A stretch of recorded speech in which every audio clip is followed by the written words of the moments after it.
当てみ、当てみって、どんな感じなんですかね、塩田幸三の。やっぱ当てみが7部って言われてるけども、僕がこうやってきた当てみではないのは確かなんですよ。もう本当当てみだけで、もう相手をやっつけるような。だからね、入り身で動くじゃない。はい。だ当然、当て身って効くよね。だ待ってるわけじゃないから、相手のカウンターで入るわけだから、本当にカウンターで入って、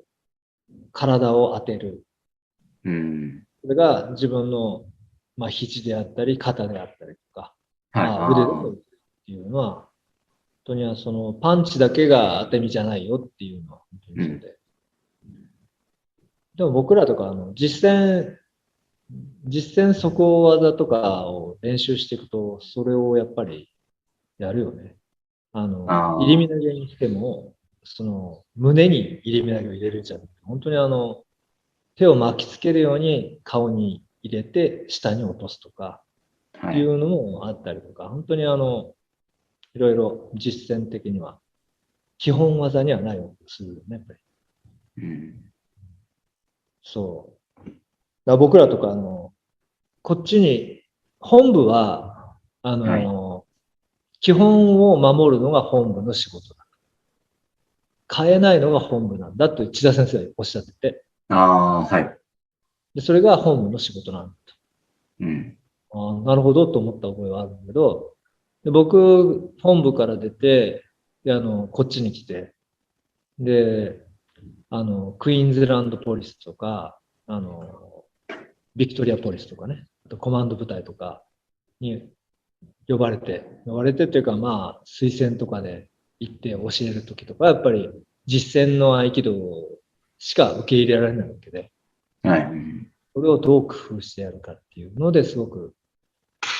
合気道変わったかなと思う。で、今日本でもさ、問題になってるな。実際に使えないだろうっていう人がいっぱい出てきてて、で、僕は、その合気道家にしか通じない合気道は僕は良くないと思ってて、で、実践に使える合気道っていうのもちゃんと研究していくのは合気道家だと僕は思ってて。で、それも研究しつつ合気みたいにちょっと触れただけで相手を倒せる。その究極の技を追求していく。これも一つの、これ二つ一つだと思う、僕は。で僕はこっちに来てから本当にその館長先生の合気を追求していくのと、で、実際に誰にでもかかる、決められる合気道の技、実践合気道の技を研究していくということも必要だと思ってやってきてね。で、世界的に合気道はやっぱり違う流派が多くて、養親館のほとんどいなくて、で、違う流派のところはピースとかラブとかさ、ひどいところになったら触らないで倒すとかね。そういうことばっかりやってるもんだから、で、逆にその合気とかやっても珍しくない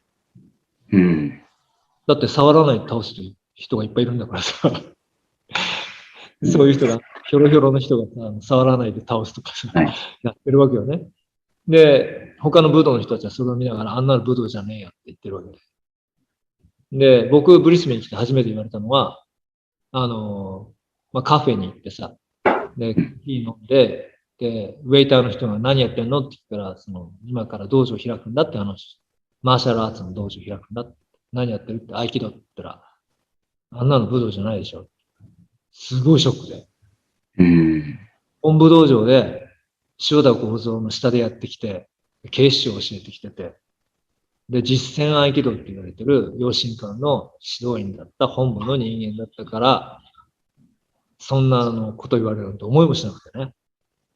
もう日本でもしっかり誰もが認める武道っていう位置があると思ってたら世界に出たら違ってて。いや、これ覆さなきゃダメだなと思って。で、本当にその機動隊とか、こっちの警察とか教えるときにも実践に合気道が使えるんだっていうことを本当に表現してやってきて。でも本当にね、うちの生徒に使える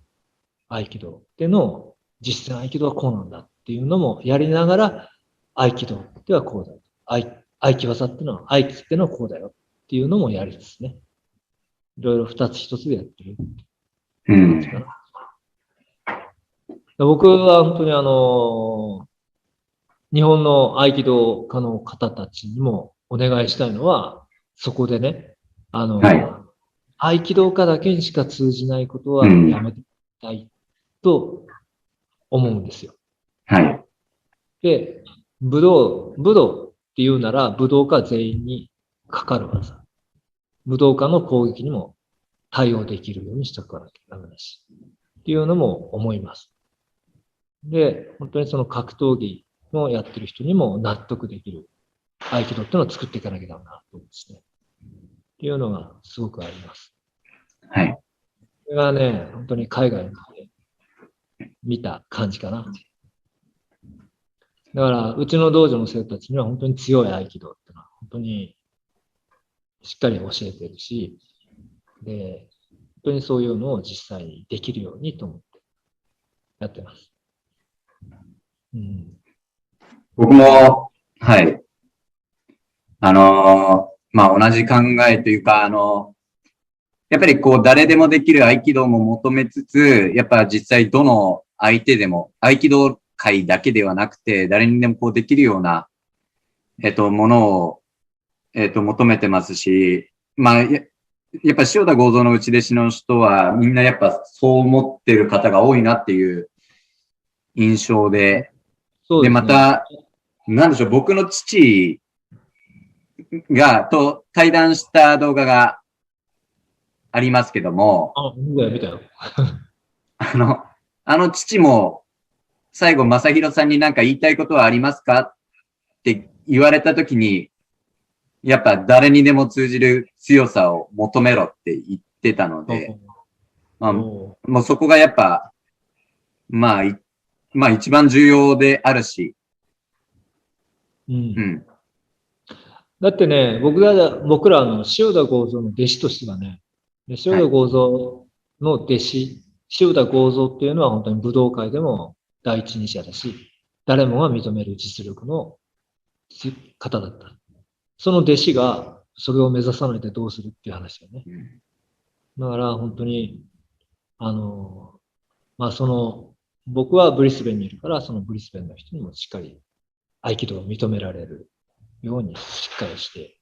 きたいと思ってるし、やっ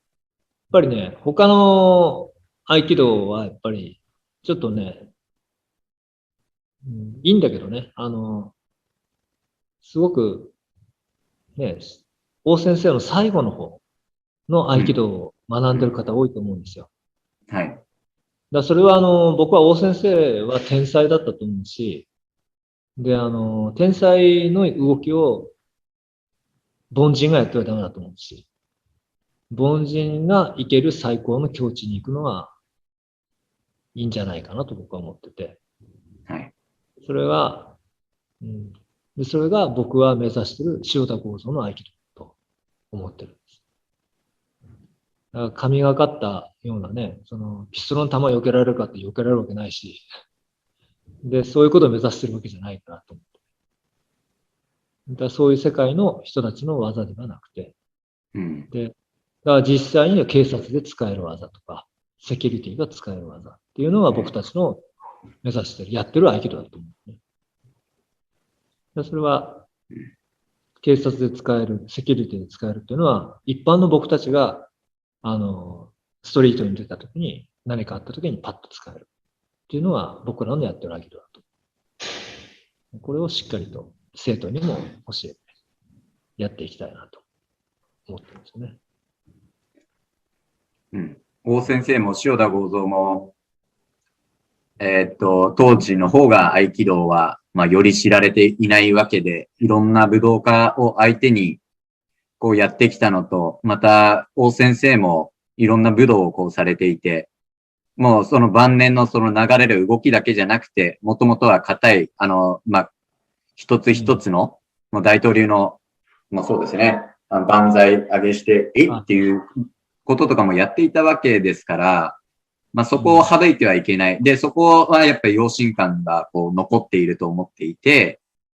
その一つ一つの動作であり、まあそれができるからこそ、その、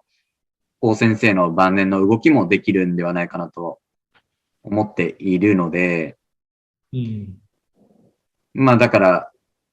まあ、僕としてはまだ、その、